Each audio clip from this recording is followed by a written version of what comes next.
তো হ্যালো বন্ধুরা, আজকে আমাদের পুকুরে খাবার দেওয়ার পরে অনেক কাছারে মাছ চলে এসেছে। অনেক মাছগুলো দেখছি কতটা সাইজ হয়েছে না হয়েছে। মাছগুলো কিছুদিন পরেই বিক্রি করব। আমি আর আমার ভাই বসে বসে দেখে একটু এনজয় করছি মাছগুলো দেখে দেখে। আমাদের এই পুকুরের মাছ এই 2 বছর হলো ছাড়া হয়েছে, অনেক বড় হয়ে গেছে, মোটামুটি 2 কিলো 8 কিলো 9 কিলো সাইজের হয়ে গেছে। গ্লাস কাপগুলো ভালোই লাগছে দেখতে। মোটামুটি এখানে কয়েকটা শুধু খালি ভাত ছিটিয়ে দিয়েছিলাম।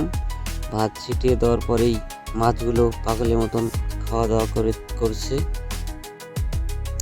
আপনাদের কার কার এই মাছ দেখে ভালো লাগছে একটু কমেন্ট করবেন। আর কাদের কাদের ছিপ দিয়ে মাছ ধরতে ভালো লাগে আমাকে কমেন্ট করবেন। আমাদের পুকুরে এসে মাছ ধরবেন।